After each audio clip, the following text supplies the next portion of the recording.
네, 마가복음 11장 20절에서 25절까지의 말씀을 중심으로 하나님을 믿는 믿음의 기도라는 제목으로 함께 말씀의 은혜를 나누시겠습니다. 예수님께서 십자가를 지시기 일주일을 남겨두고 예루살렘 성에 입성하셨습니다.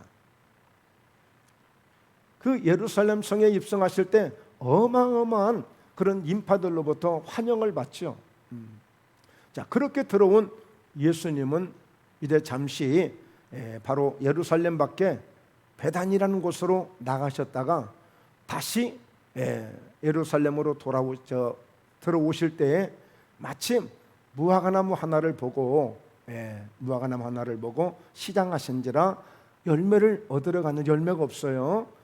그래서 그 열매를 얻으러 갔다 없어서 그 나무를 그래 네가 오늘뿐이 아니라 앞으로 영원토록 열매를 맺지 못하리라는 말씀 한마디를 하셨거든요. 그런데 보니까 그것이 그 다음날 보니까 아침에 말라버린 거예요. 그러니까 이 베드로가 제자들이 예수님이 그냥 말씀 한마디 하셨는데 예수님이 저주하신 무화과나무가 이렇게 뿌리채 말라버렸습니다. 그래? 그러면 하나님을 믿어. 그러면 이 산을 명령해서 저 바다 위에 던지우라 하여도 그대로 될 수 있는 거야. 그러므로 얼마든지 기도할 때는 의심하지 않고 믿음으로 구하면 반드시 네가 구한 대로 믿은 대로 다 받을 수가 있어. 그러면서 이제 예수님은 마지막 서서 기도할 때에 혹시라도 누구에겐가 어떤 혐의가 있거든 분명히 잘못한 것이 보여질지라도 그를 용서해주고 그리고 기도할 때에 바로 하나님이 그것을 인정해 주실 것이라고 하는 말씀을 주시는데요. 자, 오늘 우리가 그냥 흔히 듣던 이야기예요. 흔히 듣던 말씀이에요. 또 기도하는 시간이구나, 또 기도하라는 말씀이구나, 이렇게만 우리가 들을 수 있는 이런 말씀이 되겠지만 이거는 예수님이 십자가를 지금 앞두시고 닷새 후에 며칠 후에 우리 주님이 이제 십자가를 지고 이 세상을 떠나실 거란 말이에요. 그 상황에서 주시는 이 말씀들이기 때문에 굉장히 중요한 말씀들이에요. 그래서 말씀은 어떻게 들어야 된다? 이해를 해야 된다고 그랬어요. 그러나 말씀은 이해로 끝나면 안 됩니다. 그 이해되어지는 말씀들이 내게 깨달음으로 와야 됩니다. 깨닫는 것으로 그치면 안 됩니다. 깨닫는 말씀이 내 심령 골수까지 들어와서 나를 움직일 수 있는 힘이 되고 능력이 되는 그런 말씀으로 받으셔야 되는 것입니다. 굉장히 깊은 의미가 있는 말씀이에요. 만약에 우리가 이 세상을 떠난다면 그래 나 일주일 후에 떠날 거야. 아니 그냥 그거 놔두고 나 이제 일주일 후에 내가 여행을 가야 돼. 미국을 가야 돼. 일본을 가야 돼. 중국을 가야 돼. 근데 가면 한 1년 있다 올 거야. 근데 자녀들만 두고 가는 거야. 그럼 부모님들은 어떻게 가겠어요? 당부하고 또 당부할 것들이 있을 거 아니에요. 그러면 두고도 또 얘기하고 엄마 알았다니까 그만 얘기해요. 아이 아빠 알았다니까 그만 얘기해요. 가장 중요한 얘기를 또 할 거 아니겠어요?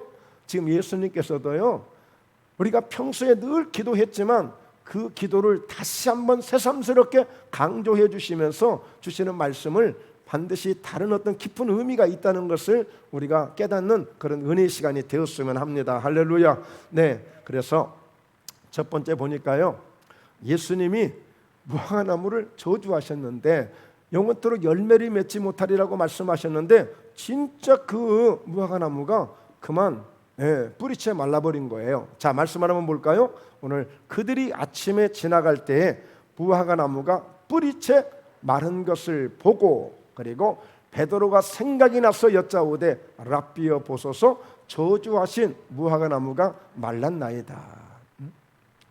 예수님이 한 말씀 하신 것이 이렇게 그 무화과나무가 뿌리채 말라버리고 만 거예요. 그런데 이 말씀을 언제 하셨다고요? 예루살렘 성에서 마침 다시 베다니로 나오실 때에 그때 시장하셔서 열매를 따라가셨는데 그때 그 상황을 한번 볼까요? 자, 오늘 11장 12절인데요 이튿날, 그러니까 예루살렘 성에 들어오신 그 이튿날이에요. 그들이 베다니에서 나왔을 때 예수께서 시장하신지라. 예수님이 시장하셨대요. 예수님은 하나님의 신이시면서도 우리 육체의 옷을 입고 사람의 모양으로 나타나신 예수님이세요. 그분도 오늘 피곤할 때 주무셔야 되고, 배가 고플 때 식사를 하셔야 되고, 또 마음이 아플 때는 아픈 것을 느끼고, 슬플 때는 슬픔을 느끼고, 기쁠 때는 기쁨을 느끼시는 분이십니다. 네.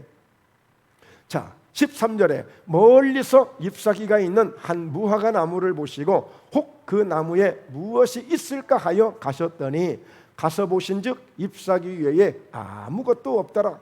이는 무화과의 때가 아님이라. 예수님이 잘 아셨어요. 어느 때라고요? 열매가 엿칠 때가 아니야. 무화과는 반드시 잎이 먼저 열려야 됩니다. 잎이 먼저 나와야 돼요. 그리고 열매가 열립니다. 잎이 나오기 전에, 꽃이 피기 전에 맺는 그런 열매도 있죠. 자, 무화과는 먼저 잎이 나와야 돼요. 그 잎이 있는 건 정상이에요. 좀 잘못된 건 아니에요. 그런데 때가 아닌데도 불구하고 예수님은 지금 열매를 구하고 있어요. 그러면서 때가 아닌데, 근데 그것으로 끝나겠느냐? 아니에요. 예수께서 나무에게 말씀하여 이르시되 이제부터 영원토록 사람이 내게서 열매를 따먹지 못하리라 하시니 제자들이 이를 듣더라. 뭔가 좀 안 맞는 것 같잖아요. 그렇죠? 무화과 열매가 때가 되어야 열매를 따는 거지, 때가 아닌데 열매를 따는 거야. 세상에 예수님 이게 좀 무슨 뜻입니까? 무슨 의미입니까? 예수님 이런 게 어디 있어요? 이런 게 어디 있어요? 만약에 여러분 이 무화과 나무가 열매를 못 맺었다고 그냥 이렇게 저주를 하실 정도면 우리 예배드리다가 졸았다고 그냥 한마디 하시면 어떻게 되겠어요? 우리가 좀 지난주에 좀 우리가 제대로 신앙생활 안 했다고 우리에게 말씀하시면 어떻게 되겠어요? 예수님은 저주를 목적으로 한 그 의미보다는 왜 주님이 이렇게 하셨을까를 우리가 봐야 돼요. 오늘 이 12절부터 시작된 이 말씀이 오늘 이 기도회까지 연결이 돼요. 중간에 또 뭐가 있어요? 성전 사건이 있습니다. 성전 정화 사건이 있어요. 성전에 들어가셔서 모든 상을 다 엎으시는 그런 또 과정들이 있어요. 자, 예수님 지금 어떤 기간이라고요? 고난주간, 마지막 주간이에요. 지금 그 기간 중에 아주 중요한 메시지를 주시고 싶은 거예요. 이때에 잎사귀가 무성한 것은 그 이스라엘 지역에 오늘 그때의 모든 상태를 보니까 사람들의 모습이었어요. 예수님이 3년 반 동안 많은 사람들을 상대해 봤습니다. 모든 공직에 있는 사람들, 제사장들, 그리고 바리새인들, 사두개인들, 그리고 서기관들, 또 이런 장로들, 이런 종교 지도자들, 이런 모든 사람들을 보아왔어요. 그리고 가난한 세리들, 창기들, 이런 사람들의 상황들도 보았습니다. 그리고 열심히 헌신하고 충성하는 그런 믿음의 사람도 보았습니다. 그리고 기적을 행하고 기적을 나타내고 그 기적을 삼하고 은혜를 사모하는 자들의 그 사람들을 또 만나봤습니다. 그러니까 예수님이 모든 사람들을 다 만나보고 경험해보고 다 겪어본 거예요. 그런데 결론적으로 예수님이 주시고 싶은 메시지는 오늘 사람들의 모습이 전부 오늘 이 무화과 나무처럼 잎사귀는 무성한데 막상 열매가 없다라는 거예요. 막상 열매가 없다라는 거예요. 지금 주님은 앞으로 며칠 후면 십자가를 지셔야 되고 이제 우리 곁을 떠나시게 되는 거예요. 그런데 그때의 상황을 보니까 사람들이 막 큰 소리 치는 사람도 많고, 잘난 사람도 많고, 부자도 많고, 똑똑한 사람도 많고 한데 막상 영적으로 믿음으로 보니까 잎사귀는 무성한데 열매가 없더라는 거예요. 열매가. 사람들 배운 것도 많이 이제 배웠고, 우리로 비교하자면 좋은 옷도 많이 입고 돈도 나름대로 많이 있고 잘들 살고 있고 멋진 여행도 하고 아주 똑똑한 사람들도 많고, 그런데 막상 보니까 신앙에 대한, 믿음에 대한 열매가 없더라는 거예요. 열매가. 그래서 예수님이 그것으로 끝나는 거예요. 그것을 저주하셨다는 거예요. 어떻게 해요? 나무에게. 자, 보니까요, 나무에게 저주를, 나무에게 저주를 하셨어요. 아니, 나무가 무슨 죄가 있어요? 무화과 나무가 무슨 죄가 있냐고. 이 나무도요, 잎사귀를 맺으려면 그냥 맺어지는 게 아니야. 고생 무지하게 합니다. 그 딱딱한 겨울 내내 얼었던 그 나무에서 잎사귀를 내려면 몸부림을 쳐야 돼요. 나무들 자체에도요. 그 잎사귀가 그냥 맺어진 거 아니에요. 그런데 그 나무에게 무슨 잘못이 있고 죄가 있다고 그 나무에게 지금 예수님이 저주하시느냐고요. 그것은 지금 이스라엘 사람들을 향해서 이 무화과 나무는요, 이스라엘의 상징이에요. 우리 대한민국은 무궁화 꽃이잖아요. 그렇죠? 무궁화 나무잖아요. 그렇듯이 이 무화과 나무는 바로 이스라엘을 의미하는 그런 상징적인 나무예요. 그런데 그런 나무에 열매가 없다. 바로 열매 없는 그 나무를 예수님께서 저주하신 거예요. 그러니까 오늘날 그 시대의 그 상황에 하나님 잘 믿는다는 이런 바리새인도 많고 서기관도 많고 똑똑하고 잘난 사람도 많은데 보니까 막상 열매가 없더라는 거예요. 그래서 이제 예수님이 성전에 들어가셔서요, 그 성전에서 장사하는 사람들을 다 갈아엎은 거예요. 특히나 여러분, 이 예수님께서 그 성전에 들어가시기 직전에 지금 먼저 이제 말하자면 무화과나무를 영원토록 열매를 맺지 못하리라고 그렇게 저주를 하신 거거든요. 그런데 보면 어떻게 예수님이 저렇게 무서운 말씀을 하시지? 근데 하십니다. 하신다는 것을 아셔야 돼요. 마태복음 23장에 보면 33절에 이 바리새인들, 그 서기관들을 향해서 이 뱀들아, 이 독사의 새끼들아, 그렇게 아주 엄하게 말씀하십니다. 엄하게 말씀하세요. 그 얘기는 완전히 망할 것을 의미하고 있는 거예요. 그냥 멸망할 것을 의미하고 있는 거예요. 독사의 새끼들이라고 할 정도로 예수님이 직접 말씀하셨다니까요. 그 사람들을 향해서. 그리고 그뿐이 아니에요. 예수님을 3년 반 동안이나 섬겼던 그 재정부장 가룟유다, 가룟유다. 그 가룟유다는 예수님이 뭐라고 말씀하신 줄 아시죠? 야, 참 안타깝다. 차라리 태어나지 않았으면 좋을 뻔했다. 차라리 태어나지 않았으면 좋을 뻔했다. 아니, 예수님은 사랑이시라면서, 예수님은 전능하시다면서 오히려 그를 구원해 주셔야지, 그를 용서해 주셔야지, 오히려 그에게 다시 한번 기회를 주셔야지. 그런데 혹독하게도 차라리 태어나지 않았으면 좋을 뻔했다는 거예요. 여러분, 우리는 예수님을 너무 쉽게 상대해서는 안 됩니다. 우리는 예수님을 사랑하고 존경하고 거룩하게 영광을 돌리는 예수님으로 대하는 것이지 우리가 예수님을 막대하고 쉽게 대하는 게 아니에요. 말라기서 1장을 보면 그때의 종교 지도자들이, 많은 하나님을 믿는다는 사람들이 하나님을 어떻게 표현하냐면, 야야야, 하나님 괜찮아, 뭐 이거 드려도 괜찮아, 좀 흠 있으면 어때, 좀 허물 있으면 어때, 하나님 다 사랑이야, 괜찮다니까, 괜찮아. 여러분, 그렇게 했을 때 바로 하나님은 야야야야야, 누가 저들이 예배하러 온다고 오는데 저런 심보로, 저런 마음으로, 저런 중심으로 오는데, 그리고 눈먼 것, 저는 것, 막 병든 것 그냥 사람에게 주어도 먹지 않을 것을 이렇게 하나님 앞에 제사 드린다고, 예배 드린다고 가지고 오는데 누가 좀 성전문을 닫았으면 좋겠다는 거예요. 하나님 괴롭다는 거예요. 그렇게 그 시대에 말라기 선지자에게 하나님이 그런 말씀을 주시고 있는 거예요. 여러분, 우리가 예수님을 잘 섬기고 있고 잘 믿고 있어요.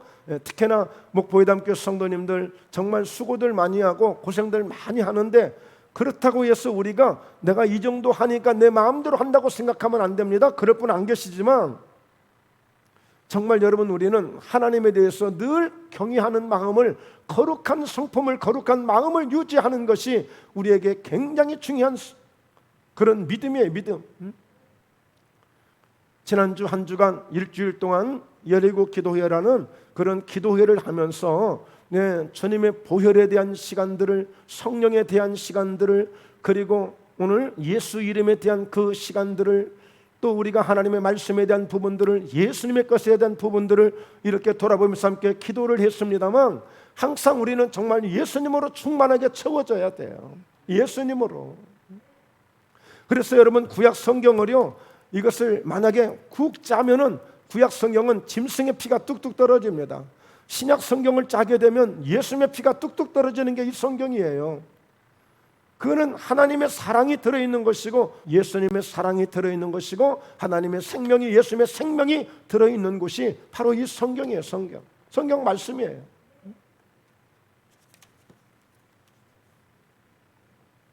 그래서 여러분, 이 잎사귀가 무성한 이 무화과나무의 이 부분을 우리 예수님이 말씀하시고자 때가 아님에도 불구하고 그 열매를 따라가신 거예요. 그러니까 오늘 분명히 오늘 우리가 열매를 맺을 때를 위해서 우리는 더 열심히, 더 성실하게, 더 최선을 다해서 더 마음 깊이 주님을 사랑하고 그 열매를 맺는 때를 만들어가는 우리의 믿음이 되어야 되는 것입니다.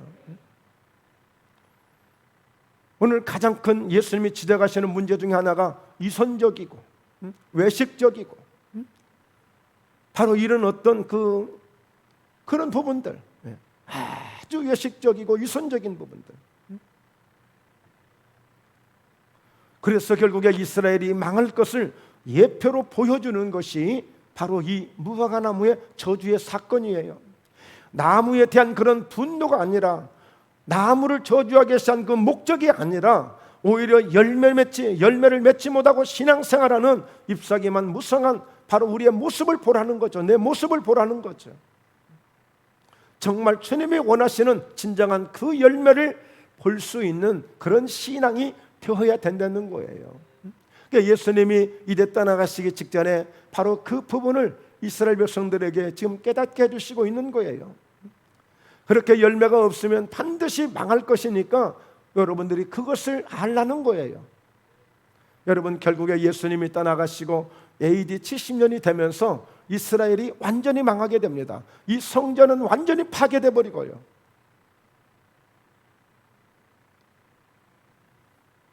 그래서 오늘 하나님은 아브라함에게 어떤 말씀을 주셨느냐면, 자, 한번 볼까요? 창세기 12장 3절, 너를 축복하는 자에게는 내가 복을 내리고 너를 저주하는 자에게는 내가 저주하리니 땅의 모든 족속이 너로 말미암아 복을 얻을 것이라 하신지라. 여러분, 예수님은요 저주를 목적으로 하시는 분이 아니에요. 하나님은 저주를 목적으로 하는 분이 아니고 축복을 목적으로 주시는 분이세요.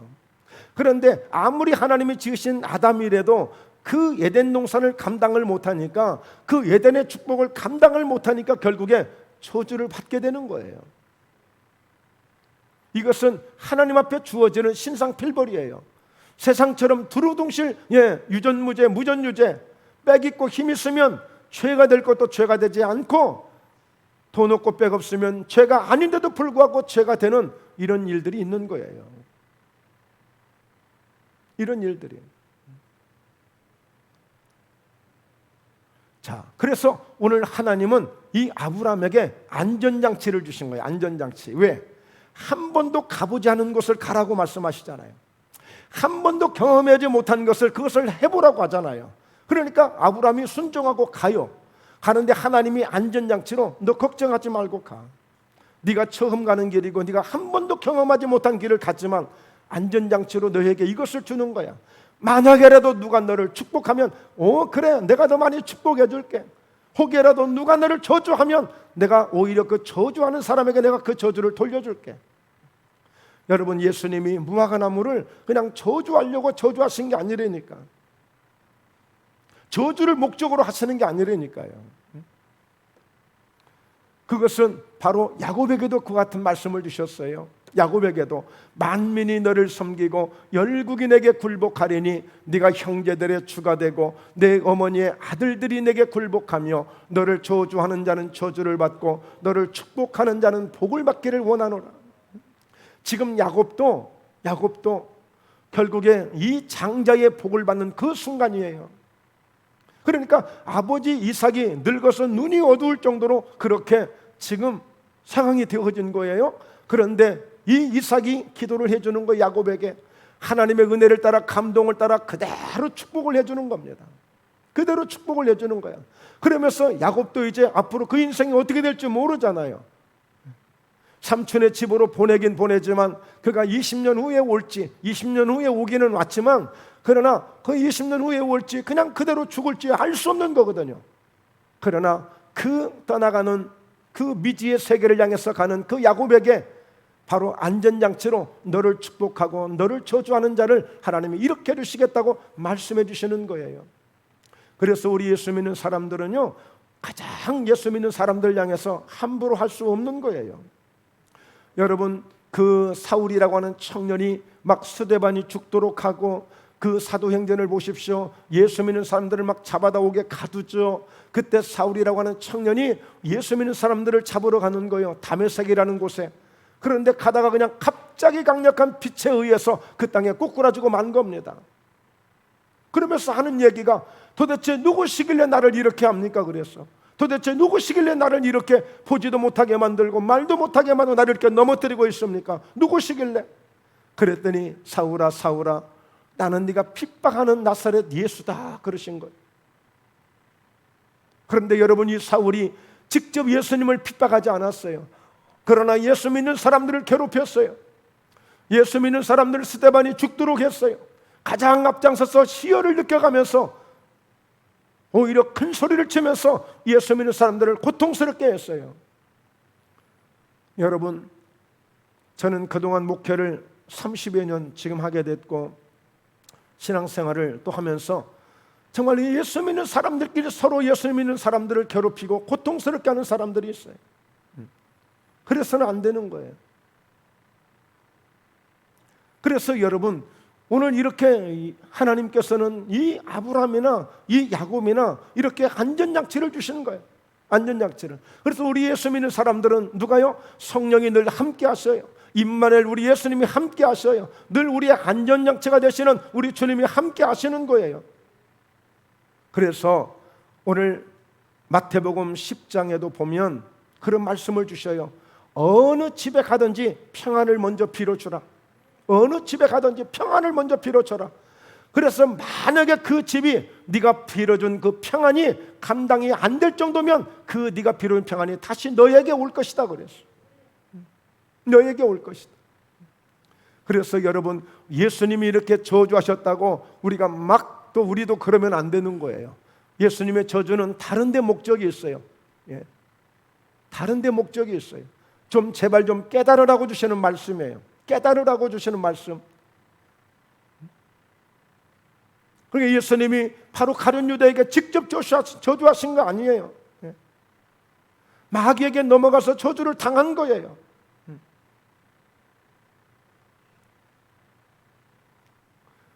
자, 두 번째입니다. 두 번째 보면 하나님을 믿으라는 거예요. 오늘 말씀을 보니까요. 네, 하나님을 믿어라. 11장 22절, 예수께서 그들에게 대답하여 이르시되 하나님을 믿으라는 거예요. 하나님을 믿으라. 여러분, 지금 이 대상자가 누구예요? 많은 지금 백성들이 아니에요. 지금 대상자는요, 제자들이에요. 거기에 있는 바리새인들이에요. 지금 예수님이 막 지금 성전에 들어가셔서 성전을 지금 발칵 뒤집어 놨습니다. 그래서 성전을 청결케 했다. 성전을 정화시켰다. 사실은 성전을 예수님이 파괴시킨 겁니다. 무너뜨린 거예요. 왜 그랬을까요? 자, 말씀을 한번 보죠. 자, 15절부터요. 그들이 예루살렘에 들어가니라. 예수께서 성전에 들어가사 성전 안에서 매매하는 자들을 내쫓으시며 돈 바꾸는 자들의 상과 비둘기 파는 자들의 의자를 둘러보시며 성전에 들어가셨는데 그 성전 안에서 매매하는 자들이 있었어요. 왜냐하면 절기 때가 되어지면 저기 먼 곳에서부터 많은 사람들이 제사를 드리러 와요. 절기를 지키기 위해서 와요. 오는데 이 절기를 지킬 때는 공수로 나오지 말라고 그랬잖아요. 빈손으로 나가는 게 아니에요. 반드시 예배는 제물이 있어야 돼요. 예물이 있어야 돼요. 예배의 가장 첫 번째 조건이 뭐냐?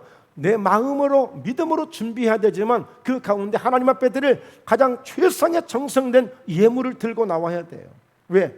직접 그 제물을 통해서 내 죄사함을 얻을 수가 있고 바로 하나님의 모든 긍휼과 자비와 은혜를 입을 수 있기 때문에 반드시 주님 앞에 나올 때 그 예물을 가지고 나와야 돼요. 그래서 오늘 가인과 아벨이 예배를 드릴 때에도 예배를 드리고 안 드리고 그보다 더 중요한 것은 어떤 제물을 드렸느냐, 어떤 예물을 드렸느냐에 대해서 하나님이 받으시고 받지 않으시고 한 거예요. 그러면 멀리서 예물을 가져야 되는데 말씀드렸듯이 흠이 없는 제물을 드려야 되거든요. 흠이 없는 가장 정결한 짐승을 바쳐야 되거든요. 그러면 그 짐승을 하나님이 그냥 받으시는 것이 아니라 그 짐승들에게, 제물에게 내 죄를 전가시켜서 대신 내 죄를 그 짐승들이, 오늘 그 양들이, 염소들이 감당해 주고, 그래서 그것을 통해서 제사장을 통하여 내가 속죄함을 입는 거거든요. 죄사함을 입는 것이거든요. 그래서 그런 제물들을 가져와야 되는데, 말하자면 멀리서 아무리 건강하고 아무리 정결한 그런 양을 끌고 온다고 할지라도 지금처럼 뭐 차를 타고 올 수 있는 것도 아니고, 그리고 다 뭐 돈 있는 사람들만 예배드리러 오는 건 아니잖아요. 그러니까 그걸 끌고 와야 되고 안고 와야 되고, 그러다 보면 사람도 지치는데 짐승도 지칠 수가 있는 거예요. 그러면 이 짐승이 막상 그 성전에 왔을 때는 비실비실하고 제대로 정상적인 컨디션을 발휘할 수 없을 수도 있는 거예요. 갑자기 오다가 다쳐가지고 다리 하나가 부러질 수도 있는 것이고, 그러면 다 불합격 처리가 돼요. 그러니까 여기 와서 짐승을 사야 돼요. 여기 와서 사야 돼요. 그래야 합격을 받을 수가 있는 거예요. 그러니까 이 와서 매매를 할 수밖에 없는 거예요. 이거는 합법적으로 이제 그렇게 하도록 했습니다. 그래서 하는 거예요. 그런데 문제는 뭐예요? 많이 폭리를 취하는 거예요. 이제 이권이 개입된 거예요. 이권이. 그리고 여기에서 또 뭐까지 하냐면, 또 이제 돈 바꾸는 자들, 또 화폐를 아무거나 들여서 또 돈이 사용되는 게 아니에요. 각 지역마다 다르니까 다른 지역에서 온 사람들은 환전을 해서 또 사야 돼. 그러니까 돈을 바꿔주는 사람들이 있어요. 그러니까 여러분, 성전 안에 완전히, 나중에 보세요. 예수님이 뭐라고 말씀하시냐면 강도의 구려를 만들었다고 그랬는데 완전히 시장바닥을 만든 거예요. 가장 거룩하게 예배를 드려야 될 장소, 가장 하나님을 영화롭게 해야 될 그 예배 장소에 오늘 이렇게 엉망진창이 돼버린 것입니다. 특히 여러분, 예루살렘 성전이 있어요. 지성소가 있습니다. 그리고 밖에는 제사장들만 모여있는 뜰이 있어요. 그 다음에 이스라엘 사람들만 모이는 뜰이 있어요. 이스라엘 여자들만 모이는 뜰이 있어요. 그리고 이방인들만 모이는 뜰이 있어요. 이방인들만 모이는.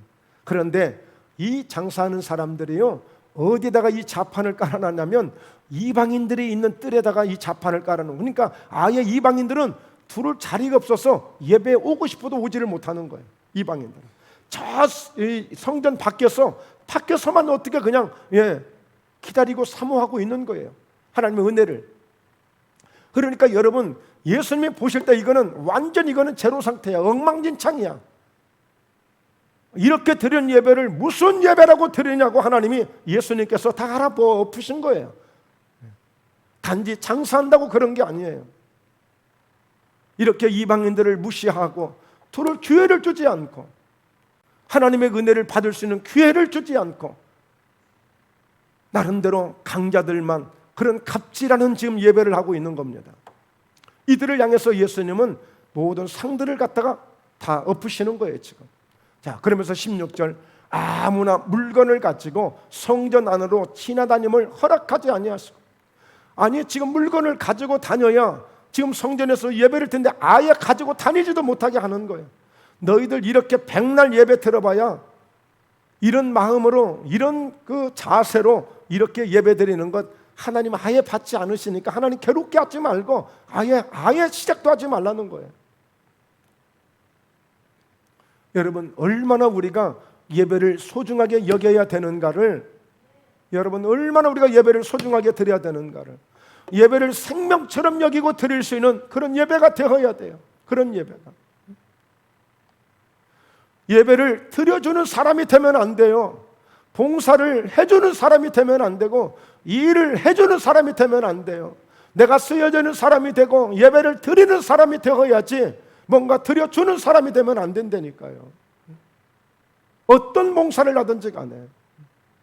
그래서 교회를 다니는 사람들이 있어요. 그냥 믿어주는 사람들이 있어요. 그러나 우리는 전적으로 믿는 사람이 되어져야 되고 하나님께서 영광을 받으시는 그런 쓰여지는 사람들이 되어져야 되는 거예요. 여러분, 하나님 자존심 상하지 않겠어요? 하나님, 내가 오늘 좀 이렇게 해줄게요. 하나님, 제가 오늘 좀 이것 좀 해줄게요. 하나님이 뭘 어떻게 영광을 받으시고 기뻐하시겠어요? 오늘 여러분, 사람들이 막 구역구역 모여들었어요. 뭐 한다고 지금 모였어요? 하나님께 제사 드린다고, 예배 드린다고. 내가 이런 짐승으로 드리고, 나는 돈이 많아서 이렇게 내가 소를 드리고, 이렇게 우리는 식구가 많아서 이렇게 많은 것으로 드리고 있다고 어쩌면 자랑 삼아서 드리고 있는 거예요. 자랑 삼아서. 이에 가르쳐 이르시되 기록된 바 내 집은 만민이 기도하는 집이라 칭함을 받으리라고 하지 아니하였느냐. 너희는 강도의 소굴을 만들었도다 하시며, 오직 성전은 하나님 앞에 나와서 기도를 드리며 하나님 앞에 예배를 드리는 것이 성전입니다. 성전이에요. 그런데 진정한 그런 마음들이 없는 거예요.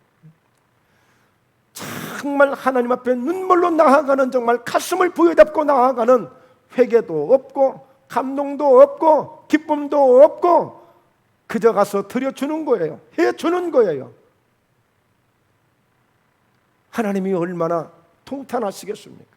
바로 그런 모습을 보신 예수님이 그것을 다 갖다 엎어버린 거예요.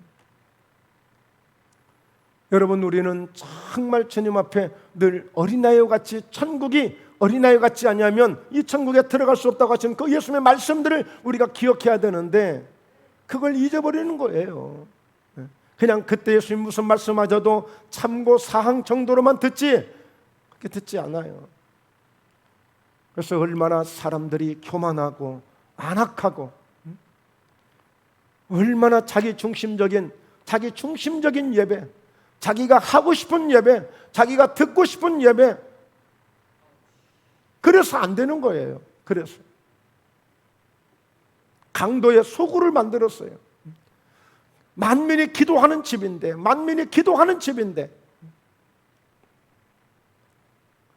그래서 여러분 결국에 이렇게 연결이 돼서 하나님을 믿으라는 거예요. 하나님을 믿으라고.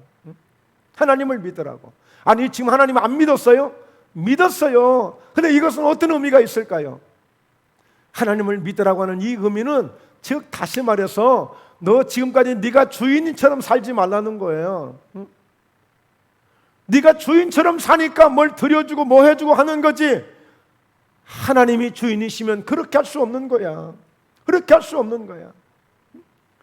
네가 주인처럼 지금 살고 있기 때문에 네가 뭐든지 해준다고 생각하고 내가 드려준다고 생각하고, 그러니까 너희가 아무렇게나 지금 이렇게 하고 있는 거야. 그런 열매가 아니라는 거예요. 그건 하나님이 원하시는 열매가 아니에요. 주님이 원하시는 열매가 아니라는 거예요. 진정한 아름다운 열매가 있고 성령의 열매가 있는 그런 정말 하나님의 거룩한 열매들이 있어야 되는데 주님이 원하시는 열매가 아니에요.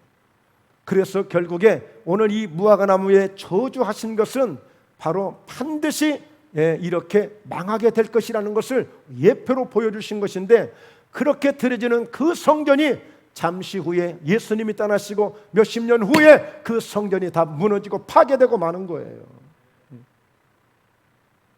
바로 여러분, 이 성전은 예수님께서 말씀하신 거예요.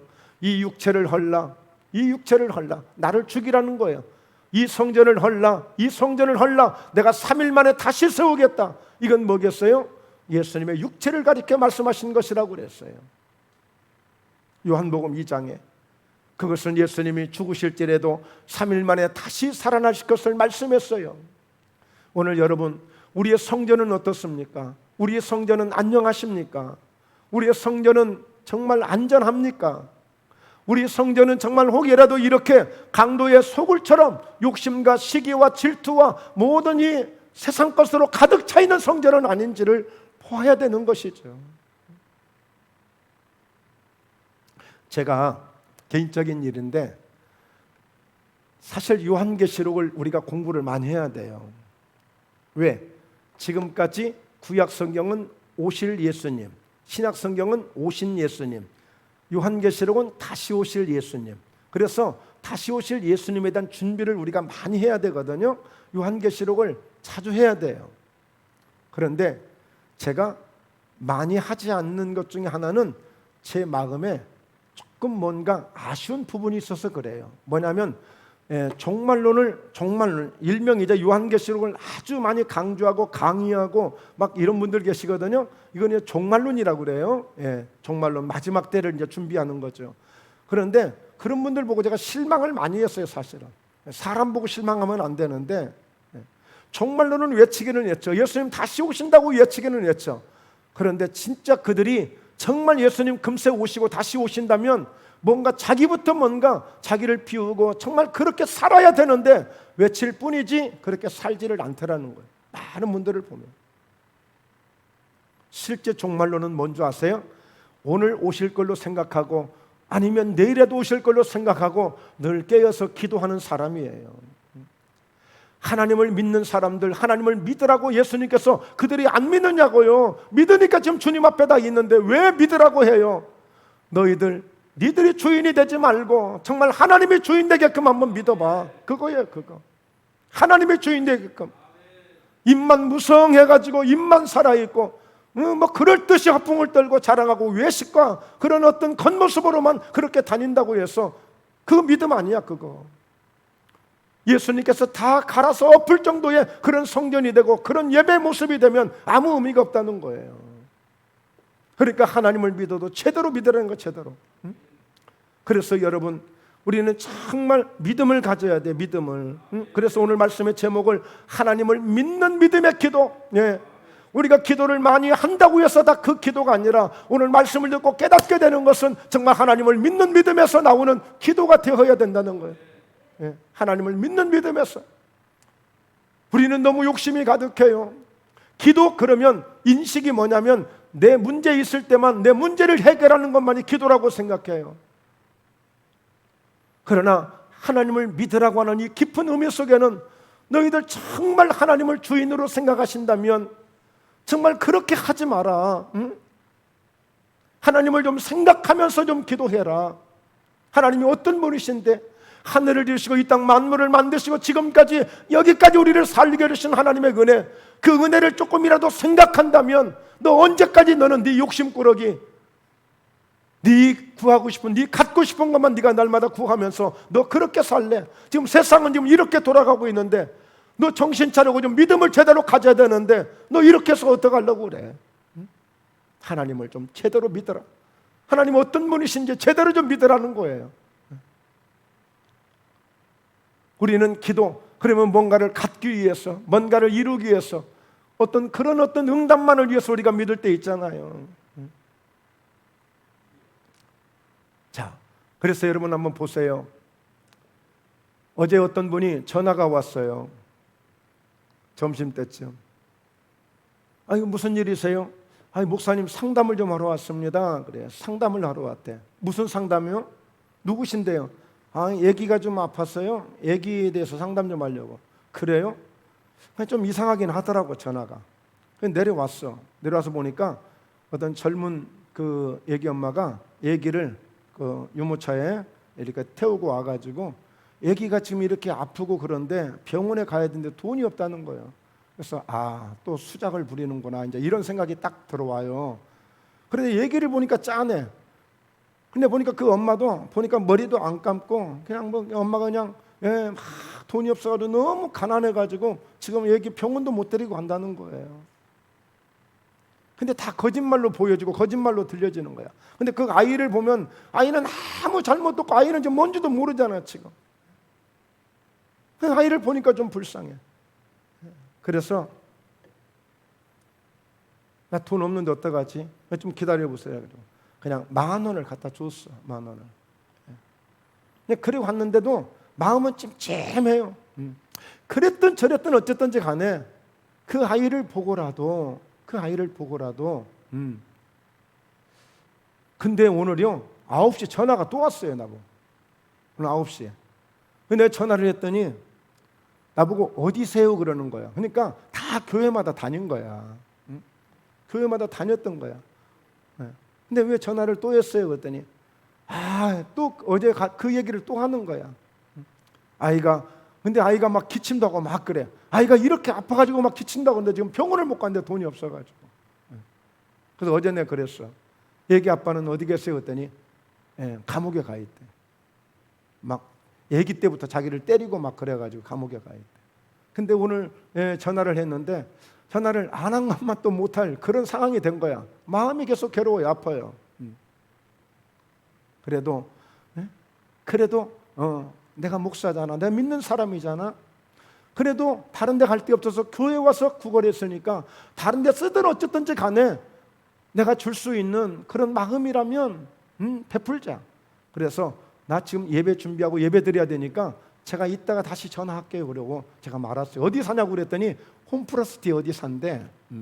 그래서 교회 다니냐 안 다니냐 했더니 교회 다니다 안 다닌대. 코로나 때문에. 아니 상관없는데 아니 애기가 이렇게 아프는데 어떻게 교회를 가겠냐고 그래. 여러분 우리가 생각지 않는 이런 일들이 있더라고요. 보니까 이런 일들이 있어요. 어떻게 할 것인가. 그러니까 우리가 정말 믿음을 발휘한다는 것은 내가 믿는 사람으로서 정말 믿음을 보여주고 믿음을 나타낼 수 있는 이러한 것들이 오늘 사람에게는 이게 서로 주고받는 것 중에 사람에게는 인정받지 못한다 할지라도 이거 하나를 주님이 보신다면 어떻게 할 것인가. 이게 주님이 보신다면 어떻게 할까.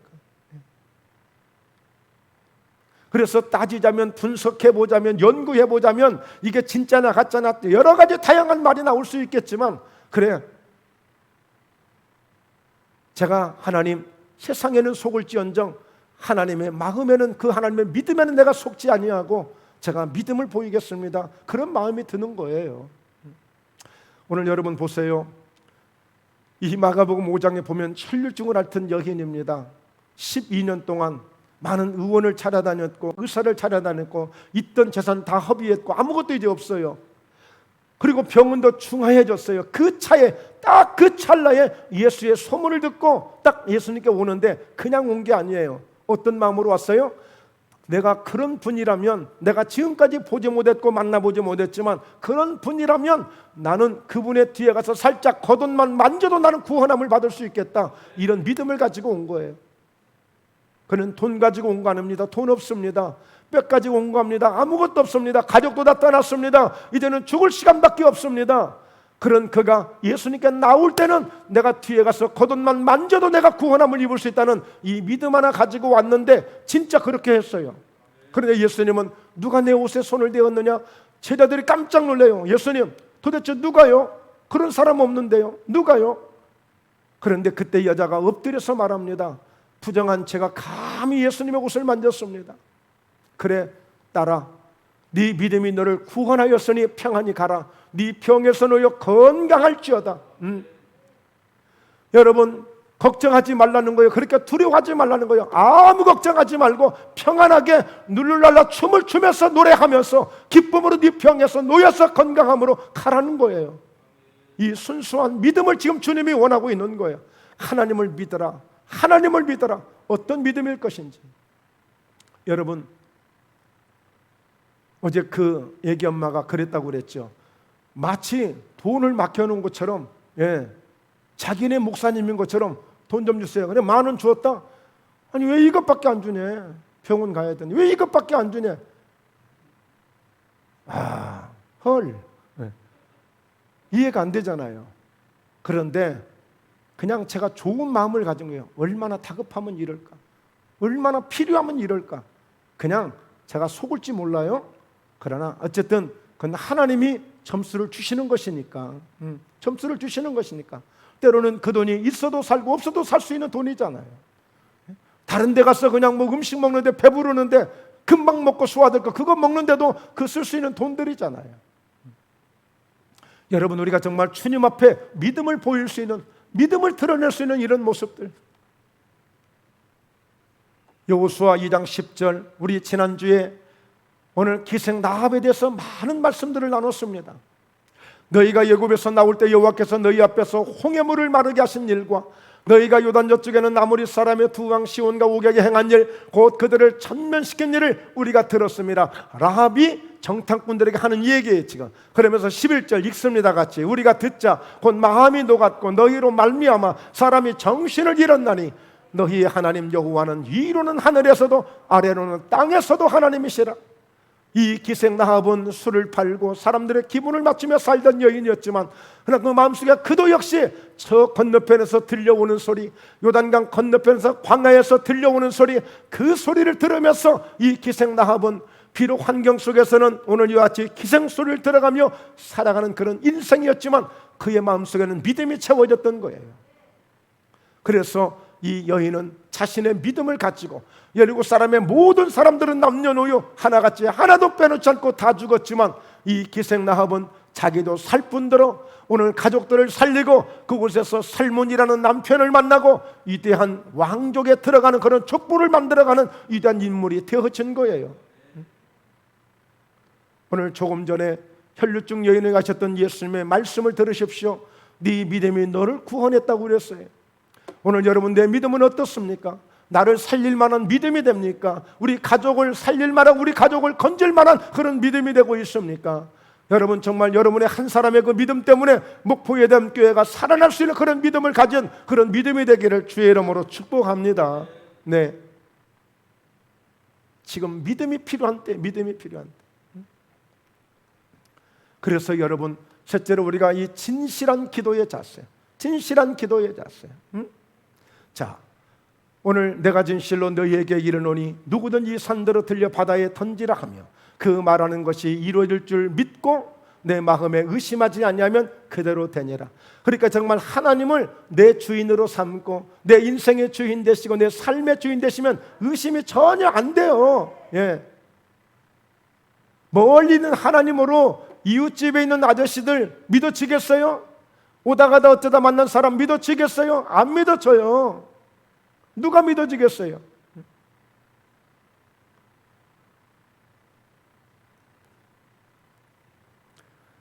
여러분 아무한테나 가서 돈 좀 주세요, 나 집 좀 사주세요, 그런다고 누가 사주겠어요? 아니잖아요. 그만큼 여러분 이 기도는 뭐냐면 내가 얼마나 하나님을 아는가, 내가 얼마나 예수님을 알게 되는가. 바로 기도는 그 은혜를 먼저 주세요. 그 은혜를 먼저 주세요. 하나님 내게 주시옵소서, 주시옵소서. 사실은 우리가 구하지만 사실은 하나님이 어떤 분이신지를, 예수님이 어떤 분이신지를 먼저 알게 하세요. 먼저 알게. 나에게 주시는 분, 무엇이든 주실 수 있는 분이 누군지를 알고 구해야지. 그것도 알지 못하고 구하는 거야. 그러니까 나무 밑에 가서 피나이다 피나, 아무 다를 바가 없는 거예요. 그냥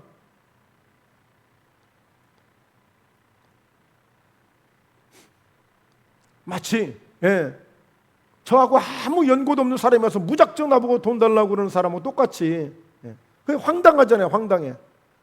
고민을 많이 하잖아요. 줄까 말까. 주고 싶어도 못 주잖아요. 우리 하나님 누구신지를 알아요. 얼마나 나를 사랑하신지를. 예수님 나를 얼마나 사랑하시는지, 내가 예수 믿고 내가 정말 구원받고 영생을 얻게 되는 이런 엄청난 믿음을 갖게 된 것을, 그것을 알아야죠. 그것을.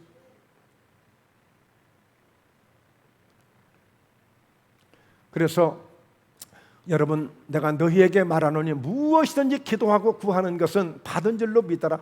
그래야만 너희에게 그대로 되리라. 여러분 딱 이렇게만 생각하세요. 여러분의 자녀들이 용돈을 달라고 그럴 때 아빠 엄마가 어떻게 하시겠어요? 딱 그래. 때로는 좀 그러지만 내가 주어야지. 그래 당연히 주어야지. 여러 가지 반응이 있겠죠. 그냥 주잖아요. 자녀들이 부모님을 믿고 용돈을 달라고 하듯이 하나님과 관계가 내가 그렇게만 되면 되는 거예요. 그렇게. 자, 그래서 오늘 이 엘리사가 엘리야에게 이런 부탁을 해요.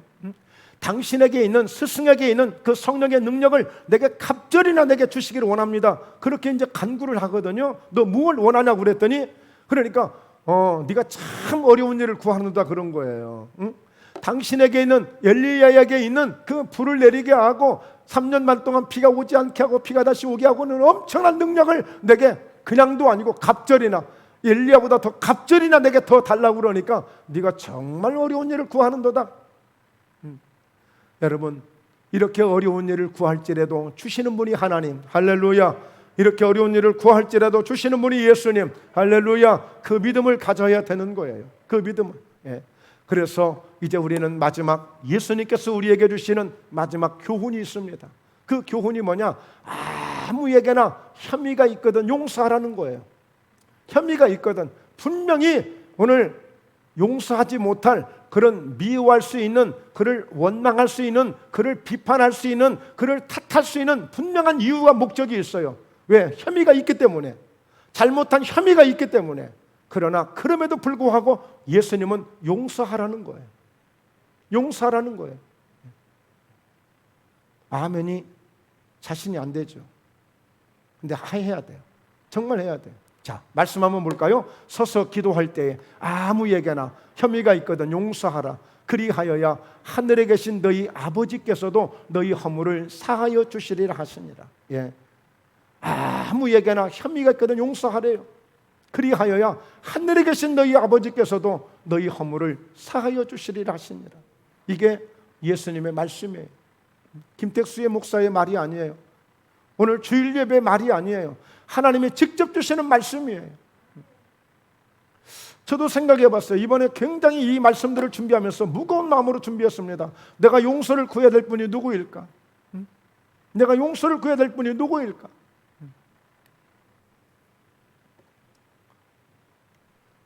요한일서 4장 20절입니다. 누구든지 하나님을 사랑하노라 하고 그 형제를 미워하면 이는 거짓말하는 자니 보는 바 그 형제를 사랑하지 아니하는 자는 보지 못하는 바 하나님을 사랑할 수 없느니라.